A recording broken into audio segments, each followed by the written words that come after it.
Howdy, friends. As you will know pretty soon, if you have not gotten a letter, you will get one from the kitchen committee, which you'll read about, and the consistory that you know about, talking about the potential of an exciting new project at St. Paul's. I'm right now downstairs in our kitchen. I know many of you have spent many an hour taking care of people, fixing food, preparing things, getting ready to do all the things that we do in this space. Not lately, of course, but in general, years and years and years of work and dedication have gone in, especially, I would say, the guild doing all of the work they do, and then the gentleman helpers that they say, this is what you're going to do. And it's just delightful to be told what to do and help out with whatever you can. In this kitchen, I'm going to step off a camera and just show you a bunch of things to tell you a little bit about what we're talking about doing things like this. And I'll tell you some whys because that's kind of interesting too. You'll see here, this is the dishwasher. This dishwasher is from 1954. It now, when you light it, shoots fire out the bottom of it, and it's a little bit terrifying to get it going. It does not work well. Over here, sorry about the movement, you're going to see this is our hood.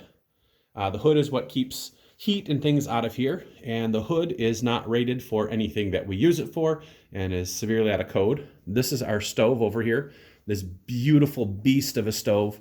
This stove is also from 1954, and the oven parts do not maintain a constant temperature, so one oven might be at 350, one might be at 225, and one might be at 400.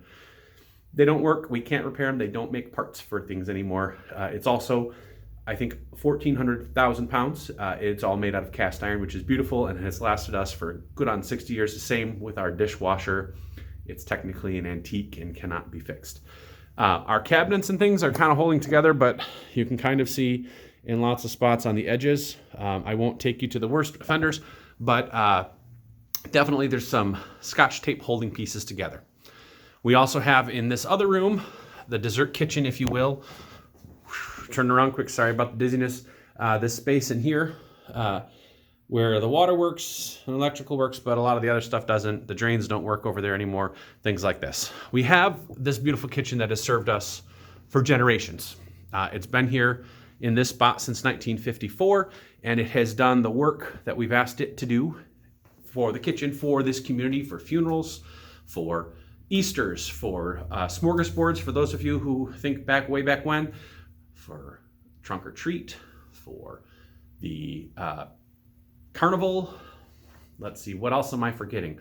Chili suppers and lunches, for pancake breakfasts, for youth group events, for prepping food, for coffee hour, everything like that. This is kind of the heart and soul of the church that is just populated and busy and amazing all the time when we're not up in the sanctuary worshiping.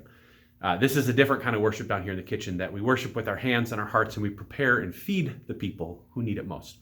I can tell you, in my short time here, I have probably spent more time in the kitchen than anywhere other than my office in this building. And I have made so many fond memories that I will carry with me.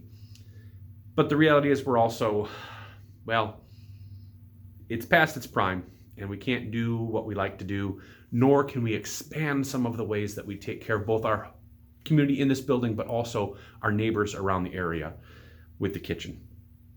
The inspectors have been very kind to us, but they've also let us know on no uncertain terms that we cannot fix anything, because if we do, it has to be brought up to code. And the codes we're using are from 1950, and you can imagine the building codes are slightly different in 2021. So I want to tell you a little bit about what we're talking about doing, though, in this kitchen. So some of the cool, big ideas we've talked about in this kitchen project. One, taking out this island here that separates. I'm going to walk way back so you can kind of see how the whole kitchen works, right? It has this little area over here. And what we thought we'd do, we would take it out altogether and expand the kitchen even bigger. So instead of stopping here, we would now expand all the way into the dessert kitchen and have that. Here in this dessert kitchen, we have an area and a sink that is used here and there, but it's not a real efficient use of our space. And in talking to building contractors, we've talked about doing this, going from floor to ceiling cabinets that would hold all of the things we do, rather than having them here and there and some tucked in the other room and some things tucked there. So once the area would be all opened up, we would have more storage space, things like this, and this would open up. Another big change, if you look here, we have our entrance, if you will, into the fellowship hall, but also from downstairs. And what the contractors are proposing doing is taking the wall and building it out here and having an entryway so you can walk right in to the fellowship hall. Not that we don't want to see your beautiful faces while we're cooking, while we're prepping, but when you're thinking about people coming in for a funeral luncheon, or we have guests coming in, the first thing they see is the people working the kitchen, and the kitchen folk are trying to be polite and also cook and get things prepped, and it's kind of a mess. And also the health inspector doesn't really like it when the kitchen's wide open for people walking in and out, it turns out. So new doorway in there. In the same way, we would be replacing Mr. Hobart here, our 60-year-old dishwasher, with a new one that doesn't belch fire and terrify me.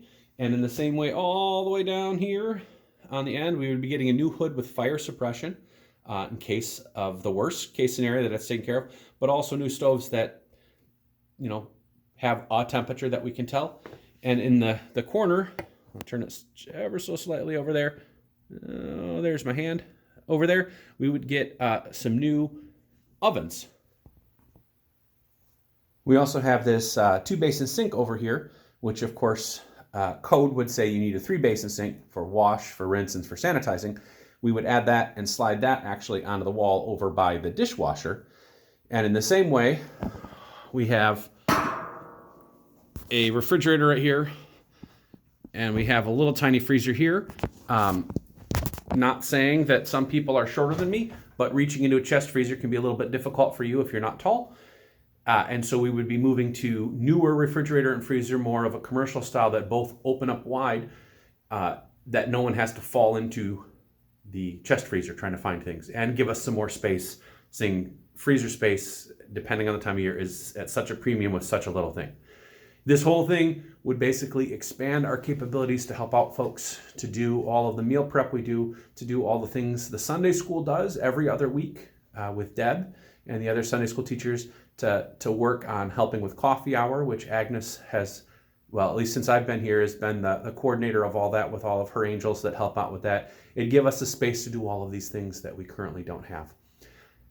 You'll see a blueprint that's attached that you'll kind of get an idea of what it's looking like kind of here and there. So you have some idea of what we're actually talking about and why we think we need to do it. We also have been gifted money, which has been a real blessing to us, from the Schweikerts and the Millers on the passing of them. And when I talked with the families of those who had passed, they had said, we want you to do something for the church. Do something big in their memory. They don't want big plaques. They don't want recognition. That wasn't why they gave the money to the church. They gave the money to the church to help the church because they believe strongly both in their faith and in the goodness this church provides, both our community but also our wider community. And so in doing that, in this endowment we've set up, it has grown well. Contrary to how some of us are feeling with the economy, the stock market seems to not care how everyday people are doing. It's done well, and we've actually earned quite a bit of money to do projects like this. And there's enough that was given to us that, in fact, this money will keep on growing over and over again and providing support for the church in perpetuity till all of us are gone, ideally.